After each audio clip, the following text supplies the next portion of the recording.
ନୂଆ ବସଷ୍ଟାଣ୍ଡ ନିର୍ମାଣକୁ ବିରୋଧ କରି 12 ଘଣ୍ଟିଆ କଣ୍ଟାବାଞ୍ଜି ବନ୍ଦ। କଣ୍ଟାବାଞ୍ଜି ନଗର କମିଟି ଓ ସମଲେଶ୍ୱରୀ ମାର୍କେଟ କମ୍ପ୍ଲେକ୍ସ ପକ୍ଷରୁ ବନ୍ଦ ପାଳନ। ନୂଆ ବସଷ୍ଟାଣ୍ଡକୁ ବିରୋଧ ସହ ପୁରୁଣା ବସଷ୍ଟାଣ୍ଡକୁ ଆଧୁନିକୀକରଣ ଦାବି ପ୍ରତିବାଦରେ ସକାଳ 6ଟାରୁ ସନ୍ଧ୍ୟା 6ଟା ଯାଏଁ କଣ୍ଟାବାଞ୍ଜି ବନ୍ଦ। ନୂଆ ବସଷ୍ଟାଣ୍ଡ କାର୍ଯ୍ୟକ୍ଷମ ହେଲେ ପୁରୁଣା ବସଷ୍ଟାଣ୍ଡର ବ୍ୟବସାୟୀ ଓ କୁଲି ମଜୁରିଆଙ୍କ ଜୀବନ ଜୀବିକା ହରାଇବେ ଓ ଯାତ୍ରୀମାନେ ହଇରାଣ ହେବେ ବୋଲି କୁହାଯାଇଛି।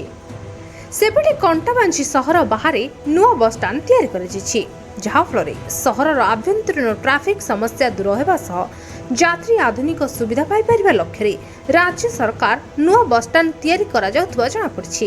ତେବେ ପୁରୁଣା ବସଷ୍ଟାଣ୍ଡର କମ୍ପ୍ଲେକ୍ସର ବ୍ୟବସାୟୀ ନିଜ ଜୀବିକା ହରାଇବା ନେଇ ଆଜି କଣ୍ଟାବାଞ୍ଜି ବନ୍ଦ କରାଯାଇଛି।